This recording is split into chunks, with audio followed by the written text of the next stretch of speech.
Kasih karunia dan damai sejahtera dari Tuhan Allah Bapa kita dan dari anaknya Yesus Kristus menyertai kamu sampai selamanya. Amin. Selamat pagi saudaraku, selamat beraktivitas untuk kemuliaan Tuhan. Dipandu firman Tuhan dari Injil Lukas pasal 12 ayat 6, demikianlah firman Tuhan. Bukankah burung pipit dijual 5 ekor 2 duit? Sungguh pun demikian, tidak seekor pun daripadanya yang dilupakan Allah. Demikianlah firman Tuhan. Bapak Ibu Saudaraku yang terkasih dalam Yesus, setiap orang percaya adalah murid dan saksi Kristus di dunia ini. Hal itu berarti seharusnya setiap orang Kristen adalah saksi Kristus yang diutus ke dunia untuk menyaksikan perbuatan-perbuatan besar yang telah dilakukan oleh Allah di dalam diri Yesus Kristus. Tetapi pertanyaannya sekarang, apakah setiap orang Kristen telah melakukan tugas kesaksiannya? Mungkin jawabannya belum tentu. Karena sebagian orang tidak mau bersaksi karena takut. Ada sebagian takut tidak diterima, takut ditolak, takut dicerca, takut dicaci maki. Ada sebagian lagi orang takut bersaksi karena takut karirnya akan dihambat. Mungkin dia pejabat struktural di pemerintahan, mungkin dia pejabat di perusahaan, mungkin dia orang yang berpengaruh di daerahnya. Maka ada sebagian orang menyembunyikan identitas dirinya sebagai pengikut Kristus, atau setidak-tidaknya mengambil jalan aman dengan tidak mau menyaksikan Kristus di dalam kehidupannya. Sebagian orang tidak mau bersaksi karena takut dimusuhi oleh dunia ini. Bahkan sebagian orang mengambil untuk diam saja, mengambil keputusan untuk diam dan tidak bersaksi karena takut dibunuh. Bapak Ibu Saudaraku, dalam perikop ini, ketika Tuhan Yesus akan mengutus murid-muridnya, dia memberikan pengajaran-pengajaran khusus bagi murid-muridnya supaya mereka melakukan tugas kesaksian itu. Dalam melakukan tugas kesaksian itu, pertama sekali mereka harus menjauhkan kemunafikan. Dikatakan di ayat 1 demikian. Saya akan bacakan untuk kita. Waspadalah terhadap ragi, yaitu kemunafikan orang Farisi. Kemunafikan tidak boleh di dalam bersaksi. Saudara-saudaraku, Tuhan Yesus dalam pengajarannya dalam khotbah di bukit mengatakan, katakan iya bila iya, tidak bila tidak. Dalam hal ini tentunya kita tidak boleh dalam ucapan begitu kudus, tapi dalam tindakan dan perbuatan kita melakukan pelanggaran-pelanggaran. Dan kita juga tidak boleh, Bapak, Ibu, Saudara-saudaraku, kompromistis dengan dunia ini. Itu juga bagian daripada kemunafikan. Jelas-jelas firman Tuhan yang dikatakan oleh Rasul Paulus kepada jemaat di Roma di dalam Rom 12, di sana dikatakan dalam Rom 12 ayat 2, janganlah menjadi serupa dengan dunia ini, tetapi berubahlah oleh pembaruan akal budi.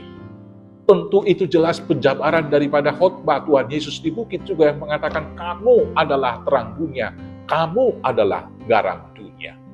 Maka kemunafikan tidak boleh ada dalam tugas kesaksian, tetapi mengatakan kebenaran itu adalah yang benar, mengatakan yang salah itu adalah salah. Yang kemudian kita harus mengatakan kebenaran itu, tidak boleh mengatakan hal-hal yang tidak benar. Di ayat 2-3 firman Tuhan berkata demikian. Tidak ada sesuatu pun yang tertutup yang tidak akan dibuka, dan tidak ada sesuatu pun yang tersembunyi yang tidak akan diketahui. Karena itu apa yang kamu katakan dalam gelap akan kedengaran dalam terang, dan apa yang kamu bisikkan ke telinga di dalam kamar akan diberitakan dari atas atap rumah. Dalam berbicara juga percakapanlah hanya hal yang baik. Ketika kita menggosip seseorang, walau dikatakan rahasia kita, tentu atap-atap juga akan menceritakan itu kepada orang lain. Maka yang kita beritakan adalah hal yang baik. Maka kalau hal yang baik itu yang kita beritakan, biar ditutupi orang juga. Di dalam kegelapan, tentu di sana akan terbit terang. Dan berita itu, kesaksian kita itu juga akan diberitakan orang bahkan di atap-atap rumah. Yang kemudian Tuhan Yesus mengajar murid-muridnya jangan takut terhadap yang dapat membunuh tubuh. Di ayat 4 sampai ayat 5, Tuhan Yesus berkata demikian. Aku berkata kepadamu, hai sahabat-sahabatku, janganlah kamu takut terhadap mereka yang dapat membunuh tubuh, dan kemudian tidak dapat berbuat apa-apa lagi. Aku akan menunjukkan kepada kamu siapakah yang harus kamu takuti.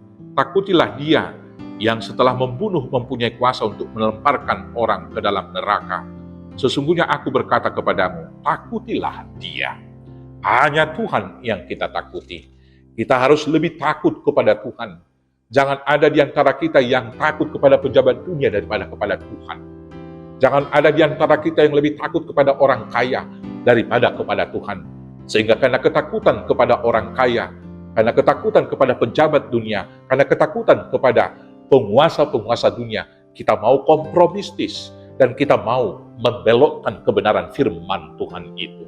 Jangan takut, karena dunia ini tidak berkuasa membunuh kita, tapi Tuhan yang berkuasa atas hidup kita. Kita tidak takut karena apa? Karena jaminan Tuhan. Bahkan burung pipit tadi yang sudah kita bacakan di ayat 8, di ayat 6. Burung pipit dijual 5 ekor 2 duit.